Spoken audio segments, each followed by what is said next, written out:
If you've ever finished editing in CapCut and then got stuck because it asked you to join Pro just to export, this video is going to help. In today's tutorial, I'll show you how to export videos in CapCut without joining Pro, and more importantly, how to make sure your timeline is fully clear of Pro elements before you export. This is super useful if you want to keep your workflow free, avoid surprise upgrade prompts, and export your video without paying for features you don't need. If this video helps, make sure to hit the like button and subscribe for more easy software tutorials just like this. Alright, let's jump right in. The first thing you want to do is scrub through your timeline carefully from start to finish. This part is really important because CapCut will only let you export without a Pro warning if there are no Pro-only elements in your project. So go through each clip, each text layer, each effect, each transition, and each audio item, one by one. Look for anything that has a Pro badge, a crown icon, or anything that you know came from a premium section of the app. If you see any of those, remove them from the timeline or replace them with a free alternative. Take your time here, because even one Pro element can trigger the upgrade message later.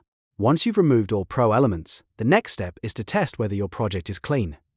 Go to the top right corner and click the blue Export button. This is your quick way to check if CapCut still detects any premium assets in the edit. If everything is free and removed properly, it should take you to the export settings page without forcing a Pro upgrade. That means you're in the clear. But if you click Export and a pop-up appears saying you need to upgrade to Pro to use these features, don't worry.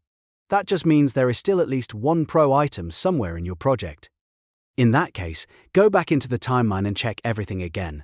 Rewatch the edit carefully, especially recent additions like overlays, templates, filters, animated text, or sound effects, because those are common places where Pro features hide. Remove or replace anything suspicious, then try the blue Export button again. Keep repeating that process until CapCut sends you directly to the Export Settings screen. Once you reach Export Settings, that means your project is free from all Pro elements and ready to go. Now click Export and choose your export settings the way you want them. You can adjust your resolution, frame rate, and format depending on where you plan to upload the video. After you've confirmed those settings, click Export again to start rendering your final video. CapCut will now process the project and save the exported file to your device without asking you to join Pro. And that's it. Once you've removed all Pro elements and confirmed the export settings screen appears, you can export your CapCut video without joining Pro.